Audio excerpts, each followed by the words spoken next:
Hey guys, what is going on? I want to welcome everyone back to the portfolio after somewhat of a hiatus here.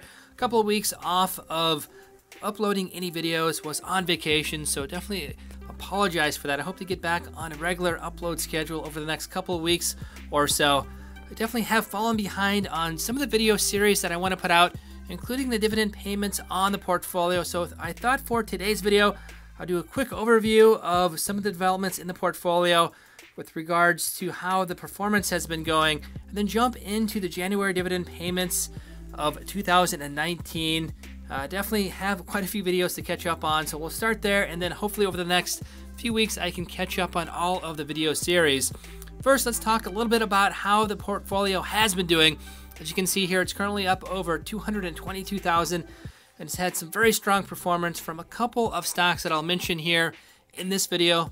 1 week of trading up 0.77%, 1 month up 3.01%, and over the past 3 months of trading, it's up 15.36%, 29,648.62. And a lot of that has to do with my options trades with AT&T, currently making anywhere from $500 to $1,500 per month doing options trading.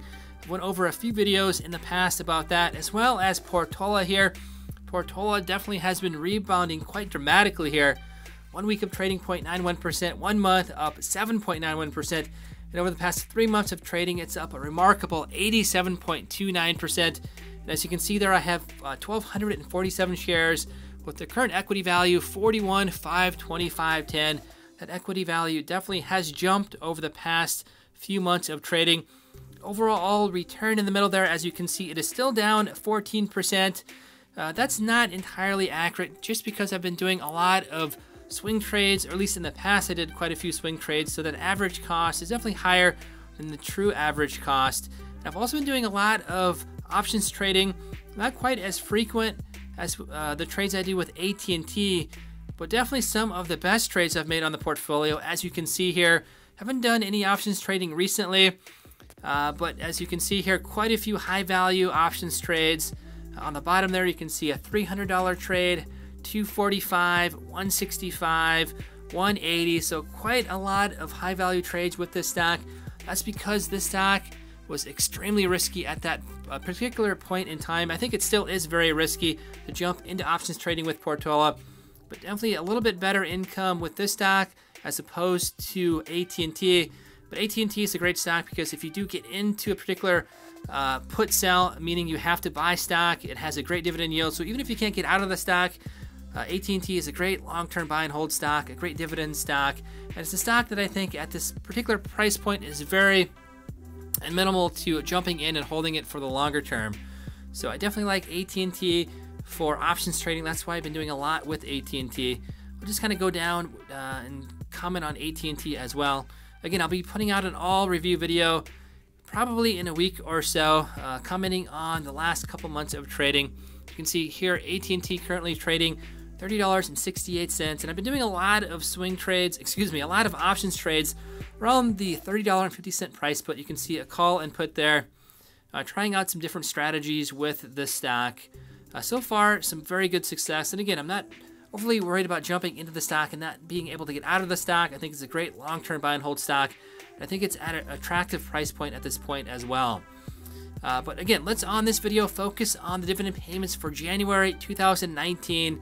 Every month I try to put out a video going over the dividend income. So let's jump into history. Let's jump into the dividend payments here and go over all of the dividend payments for January 2019. I went through and found 20 dividend payments, equity value just under $280. You can see here I have quite a few dividends to catch up on, including February and March's dividend payments. Let's scroll down to January. Not a lot of high dividend payments in January, but definitely quite a few, 20. Overall, during the entire year, I average over a dividend per day. 20 is a little bit lower than the average, obviously, but a very good month nonetheless. $280 of dividend income without any large dividend payments during this month. So let's start on the bottom there. PCM fund 16 cents, HBAN 56 cents, PTY 13 cents, IRM, a very good real estate investment trust, Iron Mountain a very good stock for buy and hold investors, 183.30. It's definitely been a very good stock in the portfolio, both for options trading, swing trades, as well as dividend income. And has recently increased its dividend for 2019 as well, or at least the last dividend payment. KMB, $2. PepsiCo, $3.71. BHK, 7 cents. Illinois Toolworks, $1.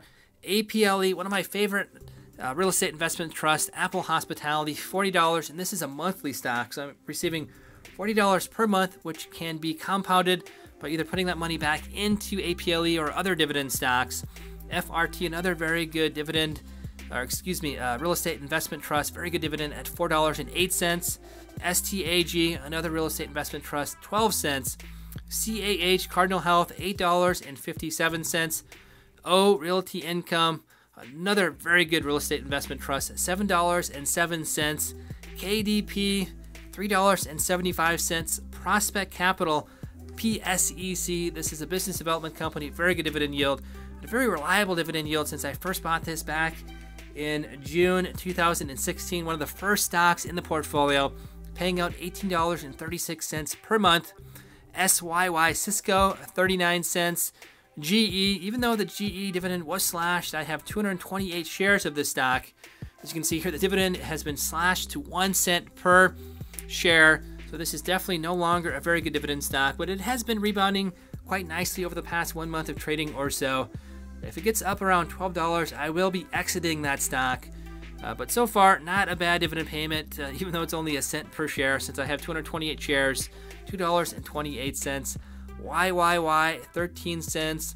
SPHD, one of the best accessible dividend paying stocks monthly for an ETF that pays out monthly. Those are very rare. This is a very good one, a high dividend, low volatility ETF, $4.86. Again, this pays out on a monthly basis. Very rare for ETFs to do that. GOF, Guggenheim Fund, 73 cents. So those are the dividends for January. Again, 20 dividend payments. Payments just under $280. I'll scroll through this very slowly again. So not too bad for January, not the best month. No high dividends were paid out. 4 dividend has been currently the best dividend payment every 3 months, just over $1,300. This month, though, not too bad with the dividend payments. Scroll down there too far. So again, for January, 20 dividend payments, $280. And again, I will try to put out an update video on the overall portfolio in the next week or so, as well as dividend payments for February and March. So again, I apologize for the upload schedule. I definitely will try to get back on a more regular upload schedule over the next couple of weeks. And I hope to catch up on all the video series. But again, if you guys have any videos that you want put out, let me know. Any inquiries on the portfolio, questions about this video, other videos, please let me know in the comment threads down below. And I'll do my best to get back to you guys as quickly as I can. So not to make the video too long, I'll kind of end it here. Again, if you guys enjoy the content on the channel, if you guys enjoy the video series, feel free to like, share, and subscribe. If you are new to the channel, make sure to hit that bell button to get alerts and updates on all new content posted on the channel. And until next video, we'll see you then.